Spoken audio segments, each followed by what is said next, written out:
नमस्कार। मज़े मनोगत इस उपक्रम में आप सबका स्वागत है।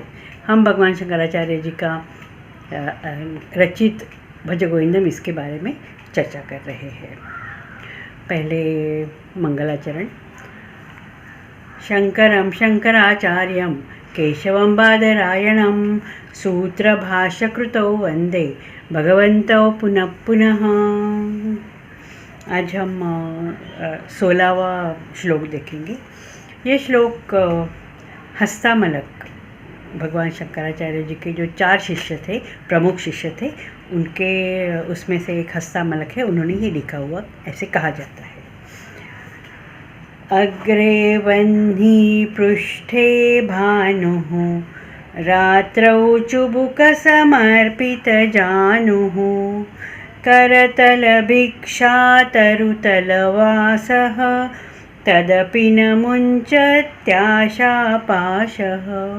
भज गोविन्दं गोविन्दं भज मूढ़मते। इसका अर्थ देखेंगे। सामने आग, पीछे सूर्य, रात बीतने पर अपनी ठुड्डी को घुटनों से सटाकर बैठता है। वह अपने हाथों में भिक्षा प्राप्त करता है और किसी वृक्ष के नीचे रहता है, फिर भी आशा का फंदा उसे नहीं छोड़ता। यहाँ पिछले कुछ श्लोकों में जो शंकराचार्य जी के जो शिष्य है वो सन्यासियों के बारे में, सन्यासियों का जो जीवन है, उनका जो वो किस तरह से बहुकृत वेश करते हैं और किस तरह से उनका भी सन्यासियों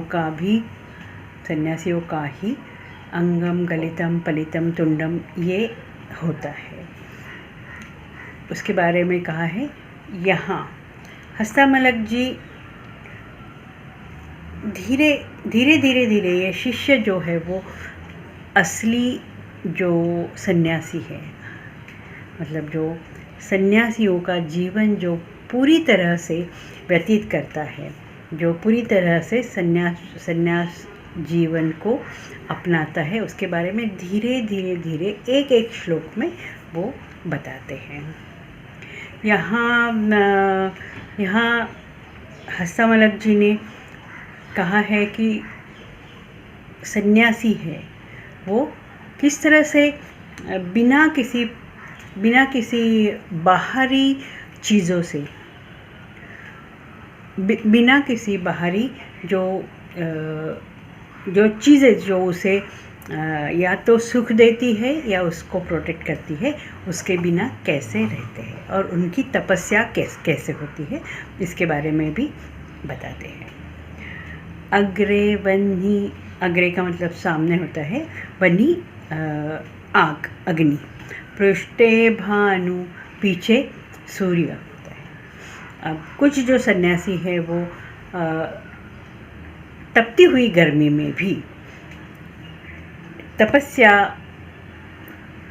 करने के लिए, या उनका जो वो हमने जिस तरह से कहा है कि जिसका उनका पंथ होता है, इसके कुछ नियम होते हैं, उस तरह से वो कड़कती हुई धूप में बैठते हैं। सामने उनके अग्नि जो है वो प्रज्वलित करते हैं और वो कड़े धूप में बैठते हैं। पीछे सूर्य है, सूर्य की तपती हुई गर्मी, आगे अग्नि की तपती हुई गर्मी, ऐसे वो बीच में बैठते हैं।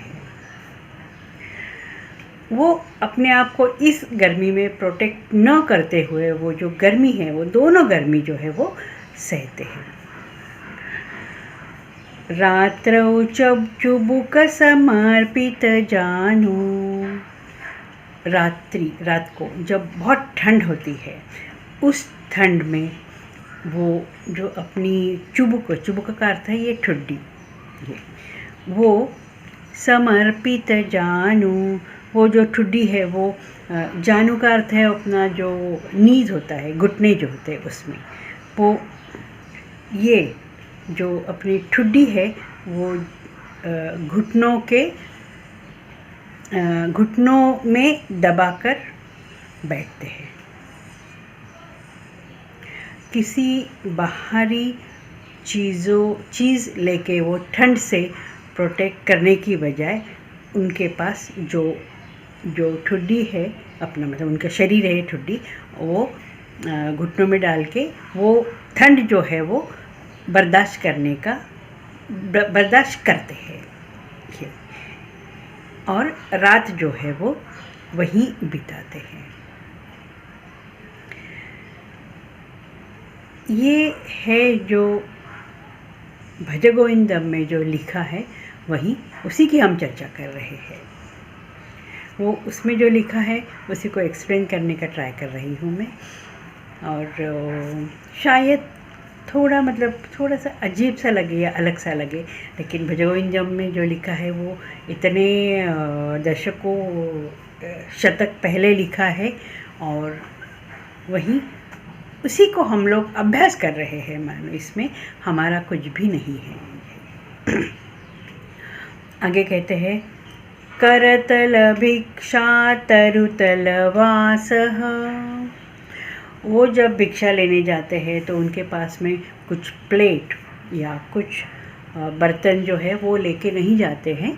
वो हाथ में कर मीन्स हाथ में जो उनकी जो भिक्षा है, वो जो भिक्षा मिलती है वो हाथ में लेके वही भिक्षा खाते हैं। अब हाथ में कितना खाना आएगा, लेकिन वो उतना ही खाना स्वीकार करते हैं और वो खाते हैं। और तरुतलवासः, घर के अंदर नहीं रहते हैं, प्रोटेक्टेड घर में नहीं रहते हैं। तरु का मतलब होता है वृक्ष जो है, तरुतल वृक्ष के नीचे, वासः रहना, और वो वृक्ष के नीचे रहते हैं।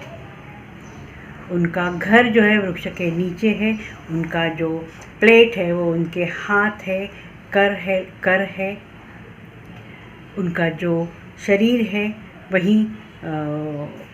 वही उनको ठंड में प्रोटेक्ट करने के लिए उनको प्रोटेक्शन है। उनका शरीर जो है वही तपती हुई अग्नि और सूर्य का जो ताप है वो सहने के लिए वही उनके पास एक ही इंस्ट्रूमेंट है, जो शरीर है। तो ऐसे सन्यासियों का यहाँ हस्तामलक जी ने वर्णन किया है। ऐसे सन्यासी होते हैं, ऐसे सन्यासी देखे हैं, काफ़ी सारे सन्यासी देखे हैं हमने। एक सन्यासियों का नाम लेना मैं ज़रूर समझूंगी।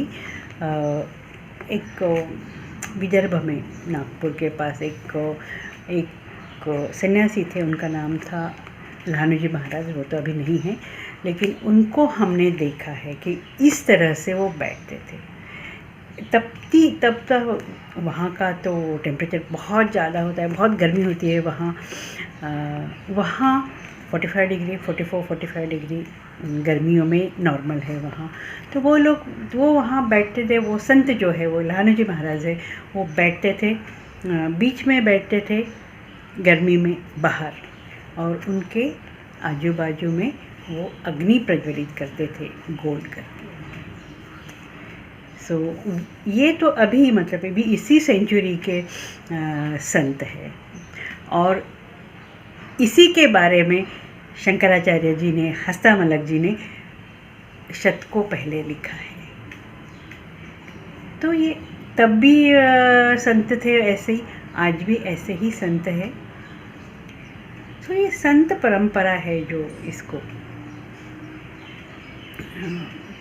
जो संत कुछ ठगते हैं वो भी है, लेकिन ये संत परंपरा है, जो सन्यासी परंपरा है, वो स्पेशली हमारे भारत देश में शतकों से चली आ रही है। वो अभी भी है, अभी भी हम देखते हैं कि कितने सारे संत हैं तपस्या करते, अभ्यास करके अपने आप को इस पोजीशन पे लाते हैं, अपने आप को इस प्रकार तैयार करते हैं कि उनके लिए जो शरीर है वो शरीर सिर्फ योग के लिए है। शरीर जो है उनके लिए इंस्ट्रूमेंट है। शरीर उनके लिए भोगायतन नहीं है, योगायतन है। सो ये संत परंपरा क्यों बहुत सारे अभी लोग जो है वो क्यों पश्चिमात्य जो देश है, पश्चिम के जो देश है, क्यों हमारे भारत की तरह अट्रैक्ट होते हैं। कई लोग हैं वो उनको यहाँ आके ये हमारी जो परंपरा है, हमारी जो संस्कृति, हमारे जो ये संत साधु सन्यासी की परंपरा है वो अपनाने का उसको अभ्यास करने का प्रयत्न करते हैं। अब ये मतलब इस तरह से हम कहते हैं कि कुछ तो है, कुछ तो हमारे इस मिट्टी में, कुछ इस कहते हैं कि वो जो भारत की जो हवा में ही अध्यात्म है। सो ये अध्यात्म, ये परंपरा, ये संत परंपरा, ये सन्यासी परंपरा, ये त्याग की परंपरा, ये शरीर को कुछ न समझने की परंपरा जो है, ये सब परंपरा अभी भी जीवित है। इस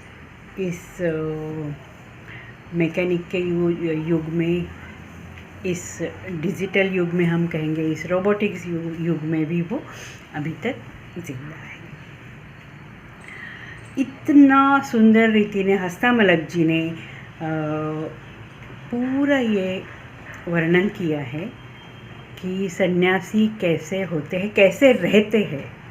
और लास्ट जो पंक्ति है इसमें से कहा है हस्तमलक जी ने, तदपि न मुञ्चत्याशा पाशः।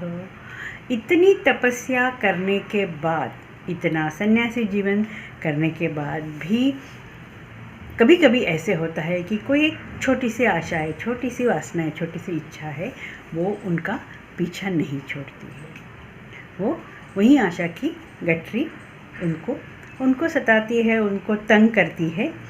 इस तरह से हस्तमलक जी ने कहा है। और ये एक ही सेंटेंस से उन्होंने जो बनावटी जो सन्यासी है उनकी मानो खिल्ली उड़ाई। बनावटी संत जो होती है वो कुछ भी करे, उनकी जो आशा जो है वो आशा की गठरी उनका पीछा नहीं छोड़ती। इसके लिए जो संसार का त्याग है वो असली त्याग नहीं है। असली त्याग तो है कि इच्छा और आकांक्षाओं का त्याग करना। जो इच्छा है वो इच्छा को छोड़ के भज गोविंदम, यही शंकराचार्य जी बोलना चाहते हैं कि भज गोविंदम, आप गोविंद को भजो। ऐहिक जो इंद्रियों को सुख देने वाले जो सुख है वो पहले भी शंकराचार्य जी ने कहा है, पहले श्लोकों में, पहले ये भज गोविंदम में कहा है कि वो परमानेंट नहीं है। वो कुछ देर तक चलेगी, फिर वो ख़त्म हो जाने वाले हैं। जहाँ तुम्हारा शरीर भी ख़त्म होता है, शरीर भी यौवन ख़त्म होता है, शरीर भी गलता है, अंगम गलितम, तो फिर वो ये जो ऐहिक सुख देने वाले, तुमको इंद्रियों को सुख देने वाली चीज़ें जो है, वो वस्तुएं जो है, वो कब तक चलेगी। सो तपस्या करना है, ज़रूर तपस्या करना है, त्याग करना है, लेकिन सबसे इम्पोर्टेंट जो त्याग है, जो इच्छा और आकांक्षाओं का है, आसक्ति का त्याग है, भौतिक सुख का त्याग है। ये जो त्याग है वो उसका महत्व हस्तमलक जी और बाकी शंकराचार्य जी के शिष्य आगे देते हैं। यहाँ गीता में भी श्री कृष्ण भगवान ने कहा है कि जो इस तरह से सन्यासी है, जो बनावट सन्यासी है, वो जो बाहरी अपना रूप जो है, वो बाहरी रूप इस तरह से बनाता है कि लोग उनसे इम्प्रेस हो जाए और उनको आदर दे, उनको प्रेम दे, और उनकी जो वस्त्र है, गिरे हुए वस्त्र है, उसको आदर करे, तो उनको श्री कृष्ण भगवान ने मिथ्याचारी कहा है। और तीसरे अध्याय में कहते हैं भगवान कृष्ण, मिथ्याचार स उच्यते। ऐसे सन्यासियों को, ऐसे ही लोगों को मिथ्याचारी कहा है।